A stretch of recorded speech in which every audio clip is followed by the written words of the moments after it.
Viewers, நாங்களோட Lakshmi. நீங்கள் பார்த்துருக்கிறது 0 லக்ஷ்மி. இப்போல்லாம் technical டீமில் யாரோ ஒருத்தர் போடுறதில்ல, எல்லாருமே போடுறாங்க. ஒருத்தர் போடுறாங்க, அதுக்கப்புறம் ஒரு 4-5 பேர் வந்து போடுறாங்க. சரி, ஒரு ஷூட்டிங் எடுத்துகிட்டு இருக்காங்க. இன்றைக்கி ஷூட்டிங் ஓகேவா? ரொம்ப முக்கியமான விஷயம், 17ஆம் தேதி வரைக்கும். ஏன்னா அந்த மாதம் நிறைய ஷூட் எடுக்கலைங்கிறது நமக்கே தெரியும். என்ன சொல்கிறது, சுதந்திர தினம், அவங்க எலெக்ஷன், அப்புறம் கொடைக்கானல்லேருந்து போகிறதுக்கு வரதுக்கு இதுக்கெலாம் டைம் எடுத்ததுனால ஒரு 4-5 நாள் டிலே ஆகிருந்தது. ஓகேவா? அதை சரி பண்ணுறதுக்கு எடுத்துகிட்டு இருக்காங்க.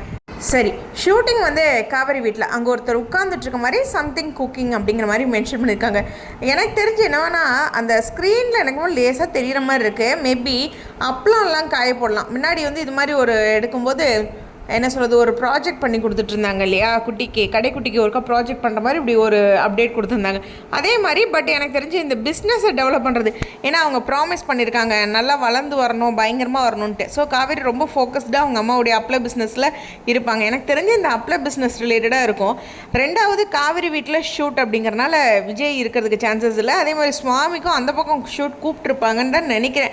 தெலுங்கில் வந்து அவர் 15 to 30 அங்கே தான் போய் ஆகணும். ஸோ அதனால் அப்படி ஒரு விஷயம் இருக்குது. அவரும் மூவிக்காக ரெடி ஆகணும், அதனால் அங்கேயும் ஷூட் முடிச்சு கொடுத்துட்டு வரணும். ஸோ இது விஜய் இல்லாமல் ஷூட் எடுக்கிறதுக்கு சான்சஸ் இருக்குது. பார்ப்போம். இந்த மாதம் நான் ஃபஸ்ட்லேருந்து சொல்கிறதுனா கொஞ்சம் சத்திய சோதனையான மாதம் தான், கொஞ்சம் பொறுத்து போவோம். ஆஃப்டர் மூவி ரிலீஸ்க்கு அப்புறம் அடுத்த மாதம் கொஞ்சம் இயர்லியராக ஷூட் ஸ்டார்ட் பண்ணி நிறைய இன்ட்ரெஸ்டிங்கான விஷயங்கள் இருக்கும்னு நினைக்கிறேன். ஸோ எனக்கு தெரிஞ்சு இது அப்லோட் சொல்கிற மாதிரி, அதாவது அப்லோட் பிஸ்னஸை கொஞ்சம் டெவலப் பண்ணுற மாதிரி இருக்கும்.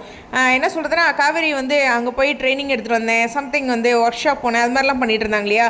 அதுக்கப்புறம் அந்த பிஸ்னஸை நிறைய லேடிஸ்லாம் டெவலப் பண்ணுற மாதிரி உட்காந்து செய்கிற மாதிரி இல்லை இல்லையா. ஸோ அதனால் அதனுடைய மூவாக இருக்கிறதுக்கு ஹைலி சான்சஸ் இருக்குது. வெயிட் பண்ணி பார்ப்போம். உங்களுடைய கருத்துக்கள். Stay tune.